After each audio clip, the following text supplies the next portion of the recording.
Jamais sans la grâce, une dévotion matinale proposée par l'Église évangélique de la grâce en collaboration avec l'Institut de théologie de Cotonou.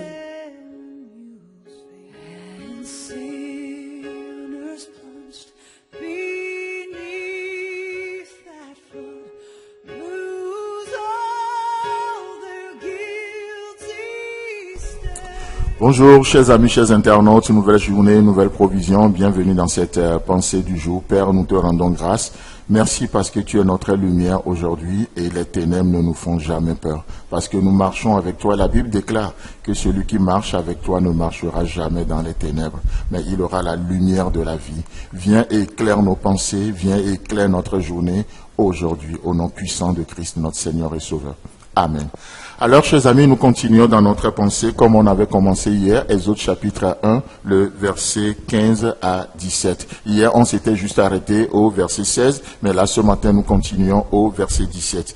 Il est écrit, le roi de l'Égypte parla aux sages-femmes des Hébreux, nommez l'une Shifra et l'autre Poua, et il leur dit, quand vous accoucherez les femmes des Hébreux et que vous les verrez sur les sièges, si c'est un garçon, faites-le mourir, et si c'est une fille, laissez-la vivre. Le verset 17. Mais les sages-femmes craignirent Dieu et ne firent point ce que leur avait dit le roi d'Égypte.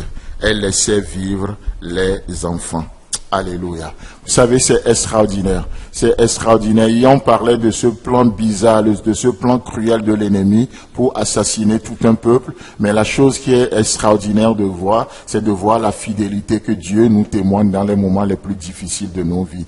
De voir la fidélité, la bonté de Dieu qui nous est témoignée à chaque instant de nos vies. Là où nous pensons que nous sommes seuls, là où tout est contre nous, vous savez quoi, c'est là où l'Éternel intervient. Et là, le peuple de Dieu étant un peuple esclave, ce peuple n'a pas de porte-parole. Ce peuple ne peut pas aller devant Pharaon et faire valoir quoi que ce soit. Mais ce qui est extraordinaire, c'est de voir que Dieu va susciter pour son peuple des porte-paroles, mais dans le camp de l'ennemi. Dieu va susciter ces deux femmes. Chers amis, chers internautes, je prie ce matin que là où tu n'as pas de voix, que là où tu n'es pas entendu, oh, que Dieu suscite des Shifra, que Dieu suscite des Poua en ta faveur. Et vous savez, au-delà même des hommes, aujourd'hui, nous avons un Shifra par excellence, nous avons un Poua par excellence. C'est qui? C'est Jésus-Christ, n'est-ce pas? Notre avocat qui intercède pour nous. Notre avocat qui parle là où nous ne pouvions pas aller parce que nos péchés crient contre nous. Vous savez quoi? Jésus-Christ parle en notre faveur. Le Saint-Esprit parle en notre faveur. C'est pourquoi il est appelé Parakletos, celui qui se tient à côté de nous pour nous relever, celui sur qui nous pouvons nous appuyer, celui qui seul peut aller dans la présence de Dieu et nous faire valoir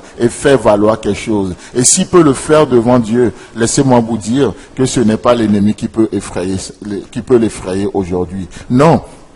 Dieu suscite pour nous des gens qui parlent en notre faveur. Alors ce matin, j'aimerais juste nous encourager à une vie de repos. Dieu donne des peuples à notre place. Dieu donne des nations à notre place. C'est pourquoi dans Psaume 23, le verset 5, David s'écrie en disant ceci. Tu dresses devant moi une table en face de mes adversaires. Tu ondules ma tête et ma coupe déborde. Alléluia. Vous savez, peut-être que ce matin vous avez peur. Peut-être ce matin vous frémissez, vous gémissez même. Mais laissez-moi vous dire que Dieu vous introduit dans un repos. Et son désir, c'est que quoi? Dieu veut juste que nous mangeons ce qu'il dresse devant nous. Le mets qu'il met devant nous aujourd'hui. Oh, mais combien, au lieu de se focaliser sur la provision que Dieu nous donne, malheureusement, on peut se focaliser sur les grimaces de l'ennemi. Et on a peur. Mais laissez-moi vous dire que Dieu n'a pas peur de nos ennemis. Il n'a même pas peur de nos péchés. C'est pourquoi il est venu. Il a confronté nos péchés. Il les a pris sur lui. Il nous a déchargés. Il a pris sur lui nos infirmités, nos maladies, nos péchés. Et par ses maîtresses, nous recevons la guérison. Dieu n'a pas peur de ce qui vous combat ce matin.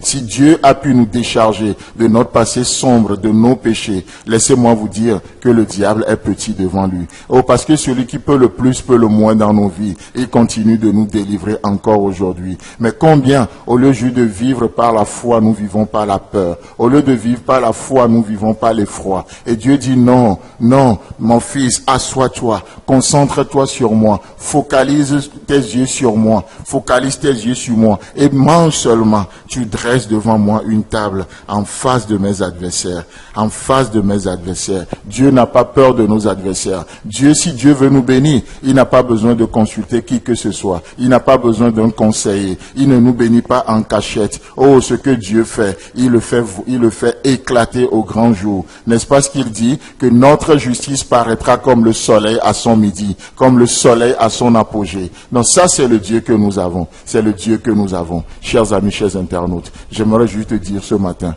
oh, vis le repos. Que le Seigneur te bénisse, qu'il te fasse du bien au nom puissant de Jésus-Christ.